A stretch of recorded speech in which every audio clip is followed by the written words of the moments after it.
Territoire d'info, Cyril Viguier. Bonjour à tous et bienvenue dans Territoire d'info, une émission de Public Sénat, de Sud Radio et de TV5 Monde, avec les meilleurs moments des interviews politiques de la semaine. Lundi, Eva Joly, la députée européenne, écologiste et ancienne candidate à l'élection présidentielle, appelle de ses vœux une candidature pour 2017 de Nicolas Hulot. J'ai envie que Nicolas Hulot se lance. Je pense qu'il porte très fortement les valeurs écologiques. D'ailleurs, je crois que le sondage le dit bien. Et j'espère bien qu'il va se déterminer parce que nous avons besoin de savoir s'il va y aller ou pas. Emmanuel Macron, hier, qui parlait de Jeanne d'Arc, il dit qu'il n'y a pas de malaise avec François Hollande. Est-ce que vous avez un malaise avec Emmanuel Macron ? J'aimerais que Emmanuel Macron parle plus d'écologie. Pour un homme politique moderne, il lui manque une case. Il lui manque une case ? Il lui manque la case écologique. C'est un technocrate. C'est un technocrate de Bercy. Sa seule liste méritoire, c'est d'avoir bricolé une fusion bancaire. Mais bricoler une fusion bancaire ne vous prépare pas à diriger un pays. Et une alternative à gauche avec Arnaud Montebourg, parce que lui aussi, visiblement, dit qu'il serait prêt à prendre ses responsabilités pour 2017. Arnaud Montebourg, qui, quand il était député, a lutté contre l'évasion fiscale. Absolument. Je pense qu'il porte des valeurs proches des miennes. Oui. Vous n'envisagez rien? Moi, je pense que le résultat que j'avais obtenu est relativement sans appel. Manuel Valls va annoncer 80 mesures pour lutter contre la déradicalisation autour du principe de la perpétuité réelle pour les auteurs d'actes terroristes, avec aussi un contrôle renforcé sur les clubs sportifs. Enfermer, surveiller, punir, elles sont suffisantes, ces 80 mesures, pour lutter contre le terrorisme? Écoutez, moi, je n'ai pas eu le temps d'étudier encore en détail ces 80 mesures. Le désir d'une perpétuité réelle, elle est compréhensible parce qu'on souhaite vraiment une pénalité très forte, la plus forte prévue par le texte. On ne luttera pas contre la radicalisation uniquement par la répression. C'est évidemment un des moyens. Mais il faut aussi un contre-discours, il faut aussi un imaginaire qui fait qu'on a envie d'adhérer à notre... Il y a aussi la volonté de créer des centres de déradicalisation, un dans chaque région. Est-ce que ça, quand même, ça vous paraît une bonne chose ? Je pense qu'il y a des expériences un peu partout en Europe de déradicalisation et qui marchent. Notamment, il y en avait un à Aarhus qui fonctionne depuis 5 ou 6 ans, financé par l'Union européenne, et qui est là pour aider aussi les parents dès les premiers signes, et qui, justement, s'appliquait aussi à garder le contact avec les djihadistes partis. Donc, il y a des expériences, on ne part pas de scratch, il faut s'en inspirer, trouver les best practices. François Hollande en campagne, déjà aujourd'hui, puisqu'il visite Rungis ce matin. Est-ce que ça vous choque ? C'est trop tôt. Et ensuite, on utilise le moyen de l'État pour faire campagne pour un des candidats. C'est l'éternel problème. C'est ce qu'on reprochait à Nicolas Sarkozy à l'époque, et d'ailleurs qui a été retenu lors d'un compte de campagne. Et on va pas... Ça réduit en réalité le mandat effectif à 4 années si on commence la campagne une année avant la présidentielle. Hier, François Hollande a dit lors des cérémonies du 8 mai qu'il avait... nous avons bien redressé la France. Il a vanté son bilan. Vous êtes d'accord avec lui ? Bien redresser la France en 4 ans ? C'est la méthode Coué. C'est vrai qu'on peut le répéter et le répéter. Il y aura bien des gens pour le croire. Eva Joly, c'est la journée de l'Europe aujourd'hui.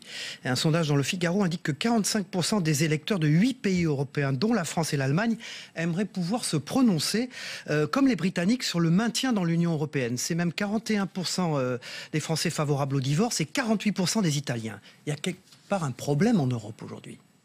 Je pense que mon livre y répond partiellement. Il y a des paradoxes. Mettre à la tête de la Commission européenne un homme qui symbolise le pouvoir des multinationales et qui symbolise la préférence pour les impératifs ou présentés comme tels des multinationales plutôt que les citoyens, c'est un problème.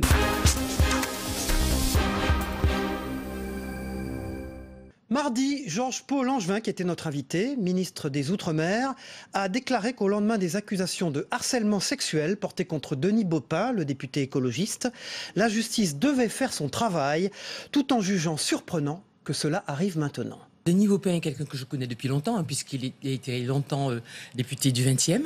Je crois que pour lui, comme pour n'importe quelle autre personne qui est mise en cause par des accusations, il faut que la justice fasse son travail. Il faut que les gens portent plainte, il faut qu'on aille au fond des choses. En attendant, la présomption d'innocence existe et par conséquent, il me semble que c'est à lui de voir ce qu'il doit faire. Mais personnellement, je pense que dans ce genre de problème, il faut être attentif à ce que les choses soient dites clairement devant un juge et que ça ne soit pas simplement de la polémique politique. Au-delà de l'affaire Baupin, est-ce que vous considérez qu'il y a une forme d'omerta par rapport à ces questions dans le monde politique? Est-ce que ce qu'on voit là, c'est-à-dire une parole qui se libère, une parole de femme qui se libère, est-ce que pour vous c'est une première et il faut aller plus loin? Moi, j'ai toujours été très engagée sur tous les sujets qui concernent les femmes et l'émancipation des femmes. Très franchement, il me semble que le monde politique est peut-être un peu macho, mais il l'est comme une grande partie de la société. Et l'avantage que nous avions, par exemple, moi, en tant qu'élu à l'Assemblée nationale, c'est que si vous avez un collègue qui est lourd ou insistant, en tant qu'élu, on ne lui doit rien. Nous devons faire attention à une chose dans les assemblées élues, c'est la situation des collaboratrices. Parce que là, indiscutablement... Pour vous, il y a un sujet sur les collaboratrices d'hommes politiques. Mais moi, je suis surprise. Je me dis, personnellement, si je suis député au même niveau qu'un autre homme, je ne vois pas pourquoi il y aurait quelque chose... Enfin, je n'ai pas de révérence à avoir à son endroit. S'il est mal poli ou s'il est insistant, je le renvoie dans ses cordes, c'est tout, quoi. Il faut lutter contre les harcèlements de toute nature. Il faut lutter contre les harcèlements dans l'entreprise. Mais Madame la Ministre... Mais je n'ai pas... Enfin, j'ai peut-être été élue un peu tard, mais franchement, je n'ai pas eu le sentiment, en ce qui nous concerne, ce qui concerne les femmes élues, que nous soyons davantage harcelés qu'on peut l'être dans une entreprise ou ailleurs. Je suis toujours extrêmement atterrée de voir dire que tout le monde savait et qu'on n'a rien dit. On dit ça même quand il s'agit d'affaires pour des enfants. Or, beaucoup de gens doivent se dire que s'ils connaissent un acte répréhensible, surtout sur des personnes vulnérables, il leur appartient de saisir la justice dans des délais raisonnables et pas d'attendre la prescription pour dire « je savais ». Ben, si tout le monde savait... Vous avez tout de même le sentiment qu'il aurait été protégé par son parti et éventuellement par sa compagne, Emmanuelle Causse? Qui connaissait Emmanuelle Causse il y a 5 ans? Elle était dirigeante des... Alors Emmanuelle Causse a déclaré sur France Info il y a quelques minutes, Gilles Leclerc, que tout ça devait se régler devant la justice. Bien sûr, ce sont des sujets sur lesquels il faut être très attentif, il ne faut rien laisser passer, mais en même temps il faut être prudent, parce que souvent ça concerne d'une part, il y a les questions d'intimité des gens qu'il faut respecter, et par ailleurs il faut qu'on ne fasse pas de ce type de sujet des arguments politiques. Le fait que ça arrive maintenant est quand même un peu surprenant. En quelques heures au Sénat, à partir de 11h d'ailleurs, vous serez aux côtés de François Hollande pour commémorer l'abolition de l'esclavage. On pouvait imaginer que cette question faisait consensus dans le monde politique. Est-ce que vous êtes d'accord avec Cécile Duflot qui demande une commission pour examiner la question des réparations liées à ce même esclavage? C'est très intéressant que Cécile Duflot intervienne sur ce sujet parce que jusqu'ici, on n'avait pas énormément entendu. Il s'agit de faire en sorte que chacun se sente comptable, se sentent concernés par cette histoire. Il ne s'agit pas pour nous, en tout cas pour le gouvernement auquel j'appartiens et pour les associations auxquelles j'ai appartenu, de faire le procès de tel ou tel. Il s'agit simplement de dire que ça a existé, que ça fait partie de notre passé commun et qu'à partir de cela, nous devons interroger en quelque sorte ce qui en reste dans notre société, c'est-à-dire les préjugés, les discriminations, les difficultés que rencontrent les uns et les autres. Mais moi, je pense que nous avons intérêt à assumer cette histoire, non pour nous diviser, mais pour pouvoir essayer de bâtir un avenir commun. Moi, je me réfère à certains grands esprits qui ont marqué les Outre-mer comme Aimé Césaire, qui, comme Fanon d'ailleurs, ont exclu cette question de réparation. Si vous prenez l'histoire des Antilles, les Antilles, c'est un creuset, la Réunion c'est pareil, c'est un creuset, c'est un métissage. Je crois que si on se dit qui va réparer qui, ce sera très difficile à l'intérieur des Antilles ou de la Réunion de trouver quelqu'un qui n'est pas descendant de l'un ou de l'autre. Vous souhaitez que François Hollande soit à nouveau candidat ? Oui, personnellement, oui. Je considère que ce que nous faisons avec François Hollande depuis 4 ans a été une politique qui était conforme aux valeurs que nous avions défendues dans la campagne de 2012 et par conséquent que nous avons progressé sur la voie que nous avions tracée et par conséquent, effectivement, je pense qu'il n'a pas du tout à rougir de son bilan.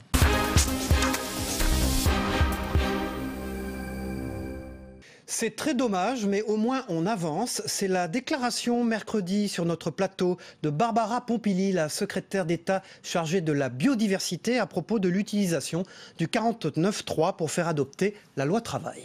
Ce que je constate, c'est que le recours au 49.3, qui est un outil qui a déjà été utilisé de nombreuses fois, mais qui n'est évidemment pas un outil qu'on utilise de gaieté de cœur. C'est pas n'importe quel texte. Absolument, absolument. Montre qu'aujourd'hui, nous avons énormément de mal dans ce pays et dans la majorité à nous unir pour réformer. On voit que toutes les tendances aujourd'hui sont à l'union contre, mais pas à l'union pour construire. Et malgré tous les efforts qui sont faits pour essayer de créer du consensus, pour essayer de concerter au maximum ce texte, plus personne ne peut dire honnêtement qu'il n'y a pas eu de la concertation, de la contestation il y en a, qu'il n'y a pas eu des évolutions et pas marginales. Le choix d'avancer, de réformer, alors qu'on voit bien que le droit du travail dans notre pays doit être amélioré, doit s'adapter au monde dans lequel on vit pour protéger les salariés. Mais, écoutez, il fallait en arriver là, c'est vraiment très dommage, mais au moins on avance. Denis Baupin, accusé de harcèlement et poussé à quitter son mandat de député. À vos yeux, pourquoi ces affaires qui datent, au fond, au moins pour plusieurs, sortent maintenant ? Écoutez, je ne sais pas. Je me suis très peu exprimée sur la question. D'abord parce que je suis vraiment tombée des nues quand j'ai appris tout ça, parce que je me suis demandé ce que mon témoignage pourrait apporter à l'avalanche de commentaires que j'ai entendus depuis 2 jours. Alors, qu'est-ce que vous en pensez ? Je n'ai jamais été témoin, directement ou indirectement, de faits de harcèlement ou d'agression que Denis Baupin aurait pu faire. Tout le monde savait, manifestement pas tout le monde, ou alors si les gens savaient, il faut quand même se poser un certain nombre de questions. Maintenant, des femmes parlent, elles portent des accusations très lourdes. Est-ce que ça ne sent pas le règlement de compte au sein du parti ? Écoutez, sincèrement, vous l'avez quitté ce parti, vous le connaissez bien, Barbara Pompili. Je connais très bien ce parti. Je peux avoir un sentiment personnel sur la chose. Simplement, jamais, je ne voudrais couvrir des agressions sexuelles. Jamais. Donc il y a des accusations graves. À l'Assemblée nationale, a dit Cécile Duflot. Ah oui, enfin, en tout cas, des Denis Baupin tel que je le connais, c'est-à-dire des personnes qui ont tendance à être un petit peu dragueuses. Moi, je ne participerai pas à une forme d'acharnement contre Denis Baupin, tout simplement parce que la justice est saisie, et je crois que c'est une excellente chose, parce que des affaires aussi graves ne peuvent pas se résoudre dans des commentaires de café du commerce au bout d'un moment. La famille écologiste aujourd'hui est une famille complètement éclatée. Europe Écologie Les Verts, moi je lui dénie la capacité à représenter l'écologie dans ce pays. Donc aujourd'hui, quand on parle d'écologie, on dit les Verts. Maintenant, en 2017, vrai, qui va représenter l'écologie, tout simplement, la présidentielle? Écoutez, je ne sais pas. À ce stade, je ne sais pas. Je ne sais pas s'il faut qu'il y ait un candidat écologiste à la présidentielle. Les sénateurs sont revenus sur la décision d'interdire les pesticides tueurs d'abeilles. Voilà, pour l'instant, il n'en est plus question. C'est quand même grave, non? Qu'est-ce que vous allez faire, vous? Il y a des inquiétudes du monde agricole que moi j'entends, qui nous disent mais on ne va pas s'en sortir si on interdit les néonicotinoïdes. Eh bien écoutez, ce que je peux vous dire maintenant, c'est que le gouvernement lui-même a été très très divisé sur cette question. Eh bien nous avons réussi avec Stéphane Le Foll à trouver un compromis qui est un amendement que nous allons déposer qui permet l'interdiction des néonicotinoïdes en donnant une petite marge de temps pour les agriculteurs, pour qu'on les accompagne dans des démarches alternatives, parce qu'effectivement, on ne peut pas laisser les agriculteurs face tout seuls à gérer les conséquences d'une décision politique. Le révérend Jesse Jackson, qui était de passage à Paris et sur notre plateau exceptionnellement jeudi, est revenu sur la polémique de son dîner avec Jean-Marie Le Pen. « On m'a dupé », nous a-t-il dit. Eh bien, on m'a dupé, mais je ne l'ai pas reconnu tant c'était trop tard lorsque j'ai vu qu'il était là. Vous savez, je connaissais quelqu'un, je suis venu une journée en avance et cet ami nous a invités et je ne savais pas qu'il avait invité le connaissait. Mais vous savez, il est très important de dire que son opinion des Noirs, ses opinions xénophobes, son antisémitisme sont répugnants, et en particulier de la part d'une personne en France. On parle de Trump aux États-Unis, on va en parler au cours de cette interview, inévitablement. Mais Marine Le Pen, la fille de Jean-Marie Le Pen, est en tête dans les sondages en France, au moins au premier tour de la présidentielle. Comment vous analysez ce parallèle où on s'aperçoit que les extrêmes, que ce soit aux États-Unis ou en France aujourd'hui, séduisent de plus en plus? Aux États-Unis, c'est l'impact des extrêmes qui se servent de la pauvreté. Ils utilisent la pauvreté. Il y a un groupe de la population qui est pauvre et on a tendance à utiliser des boucs émissaires finalement aux États-Unis. Comment les pauvres peuvent admirer Trump qui est milliardaire? Bien, vous savez, en général, Donald Trump était une superstar dès le début. Par exemple, il y a un fort chômage. Les Mexicains ne prennent pas de travail aux Américains. Ça ne fonctionne pas du tout comme ça, mais les Mexicains sont les boucs émissaires. On attaque les musulmans et tout ça n'est pas correct, c'est injuste. On attaque les réfugiés également. Alors que c'est un petit peu de notre faute s'ils arrivent. Après Barack Obama, président des États-Unis, donc un noir à la tête des États-Unis, vous dites Trump, attention, il y a danger. Est-ce que c'est vraiment possible que les États-Unis montrent l'exemple avec une femme à la tête? Vous savez, Hillary Clinton travaille dans l'administration depuis très longtemps. Elle n'est plus considérée comme une femme isolée. Il y a de nombreuses années, j'ai travaillé pour les pauvres dans le Mississippi. Elle a travaillé plutôt pour les pauvres dans le Mississippi. Elle a travaillé pour les enfants en détresse. À la Maison-Blanche, elle s'est concentrée sur la santé. Elle s'est vraiment battue pour les bonnes causes. Parfois, elle était sénateur de New York, élue 2 fois, secrétaire d'État également. Donc, elle a un CV très large, très fourni. Donc, vraiment, elle pourrait devenir la prochaine présidente. Cette nuit, un policier blanc de Caroline du Sud a été inculpé de crimes violents au niveau fédéral. C'est une première, c'est un fait rarissime. Il avait assassiné un automobiliste noir. Est-ce que c'est pour vous un sentiment d'une victoire ? Vous savez, c'est une victoire qu'il a été traduit en justice. Une personne est morte et on voit une sorte de tendance. Les Afro-Américains représentent 13% de la population américaine. Ils représentent une énorme part de la population carcérale. Et on voit qu'il y a de plus en plus d'Africains-Américains en prison. Il y a beaucoup de chômage dans la population afro-américaine. Et donc, en Caroline du Sud, c'est une bonne chose qu'il ait été condamné, mais on doit aller plus loin. Alors,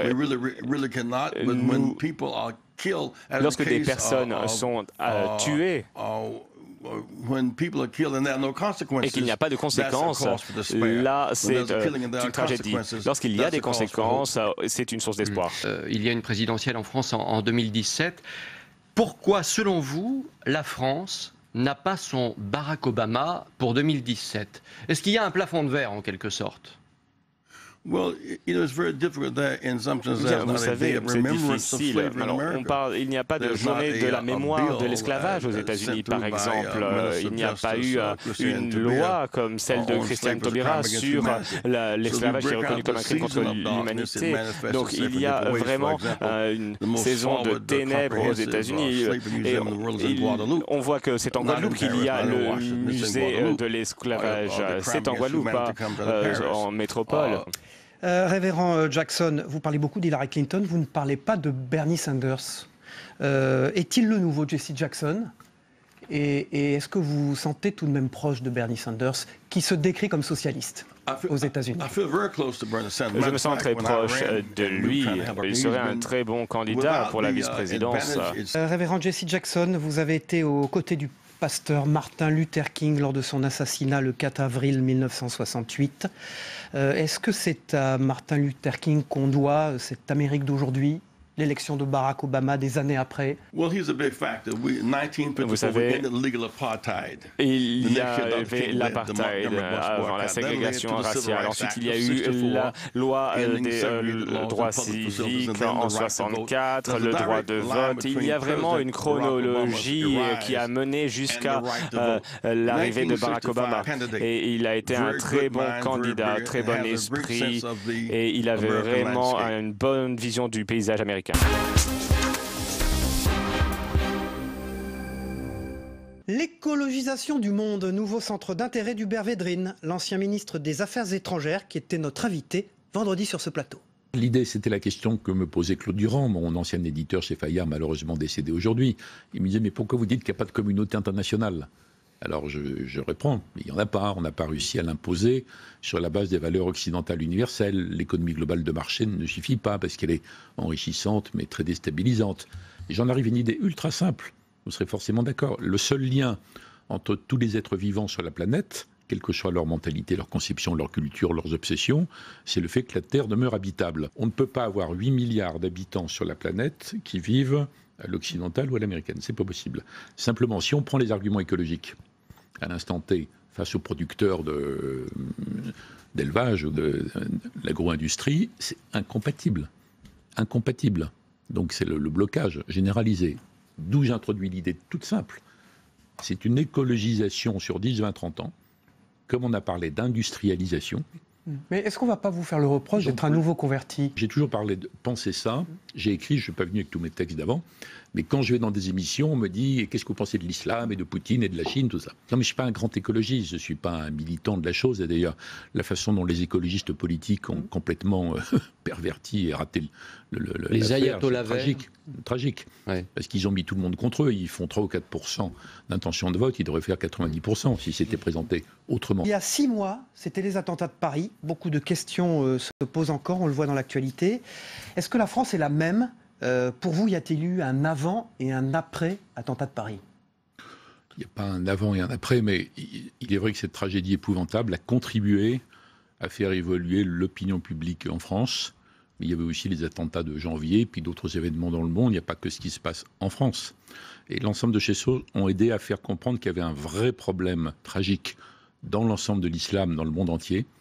1,6 milliard de gens. Moi, j'ai beaucoup d'amis musulmans, depuis toujours, qui se sentaient tout à fait abandonnés, des musulmans réformateurs, des musulmans modernistes, qui mènent depuis très longtemps des combats difficiles, soit dans leur pays, soit en France, ou à Londres, ou ailleurs, face à toute l'évolution, toute la dérive, wahhabisme, salafisme, djihadisme, extrémisme, etc. Et ils se trouvaient un peu abandonnés par les Occidentaux par rapport à ça, qui négligeaient cette dimension religieuse. Dans votre livre, vous dites c'est un retour au monde réel. Alors, c'est pas par rapport aux attentats, bien entendu, mais est-ce que ça nous permet aujourd'hui de constater le monde tel qu'il est, non pas tel que la France l'imaginait depuis tant d'années ? La dimension terroriste sécuritaire est très importante, mais il n'y a pas que ça. Et quand je dis que les Européens sont obligés de sortir de leur bulle, enfin, ils ont rêvé à la communauté internationale, dont je dis qu'elle n'existe pas encore. C'est le départ du livre, ça, vous voyez. Ils ont rêvé à un monde post-tragique, post-historique. Et la prévention des conflits, les gentilles ONG contre les méchants gouvernements, la société civile, la cour pénale pour punir les méchants. Enfin, toute cette vision du monde développée par l'Europe, qui est fort sympathique, mais qui marcherait que s'il y avait 8 à 9 milliards d'Européens de l'Ouest sympathiques, quoi, avides de coopérer. Bon. Donc ils étaient dans une bulle, et les Européens aujourd'hui, pour des tas de raisons, il n'y a pas que ça, il y a aussi la question des réfugiés, des migrants, le manque de croissance, le risque britannique, plein de choses. Donc je dis, voilà, ils se croyaient dans la communauté internationale, ils se retrouvent dans Jurassic Park. Et donc les Européens sont obligés de se réveiller et d'apporter des réponses plus efficaces. Le président de la République s'envole pour la Centrafrique, il va y avoir également au Nigeria, il parlera évidemment de Boko Haram. Est-ce qu'il faut garder une présence militaire sur place selon vous ? Si la présence militaire française se retire, Daesh ou Al-Qaïda en Afrique réattaquent partout. Hein. Partout. Donc on n'a pas le choix là. Il y a tout un courant occidental très prosélyte, de plus en plus interventionniste, et il y a un bilan à faire sur ce qui a été fait, les cas où ça a marché ou pas, les cas où c'était légitime ou pas. Et dans l'affaire africaine, ce que la France a fait ces dernières années au Mali et en République centrafricaine, c'est vraiment bien. Puisque malheureusement, les Africains ne sont pas encore en mesure de le faire eux-mêmes. Et n'oublions pas que dans les deux cas, ça a été décidé, soutenu par le Conseil de sécurité unanime. Aujourd'hui, l'idée de la France, c'est d'accompagner ces pays Est-ce qu'on ne va pas se retrouver toujours dans la même réflexion, ce même reproche, la France-Afrique? Non. Ça n'a plus aucun rapport avec ça. D'abord, c'est demandé par les Africains. C'est des pays vraiment menacés par un extrémisme tangible qui demandent de l'aide. Les pays africains autour aussi, l'Union africaine aussi, le Conseil de sécurité, ça n'a rien à voir. Et quand le Conseil de sécurité dit, il faut vraiment empêcher le Mali de basculer, qu'est-ce qui est disponible? On fait le tour de la salle, il n'y a personne, sauf la France. C'est pas de la faute de la France si les Africains qui annoncent des forces d'action rapides depuis 15 ans ne les ont pas faites. Ce sont les Russes aujourd'hui qui mènent la danse en Syrie. C'est eux qui ont les cartes en main. Oui. Est-ce que c'est regrettable que les Occidentaux, la France, les Américains, ce ne soient pas eux qui mènent la danse, justement? Ce qui est regrettable, c'est que leur politique a échoué, oui. La politique des Occidentaux, voulant à tout prix obtenir le départ de Bachar el-Assad, a échoué, puisqu'il est toujours là. On aurait dû d'ailleurs, dès le début, plutôt rechercher un accord avec la Russie, mais c'était dans une époque où on considérait encore la Russie comme quantité négligeable, et toute la politique de Poutine, c'est aussi cette dimension, démontrer que la Russie n'est plus un paillasson. Voilà, c'est la fin de notre émission, c'était les meilleurs moments de Territoire d'Info, une émission de Public Sénat, de Sud Radio et de TV5 Monde. On se retrouve la semaine prochaine pour une nouvelle édition. Bonne semaine à tous.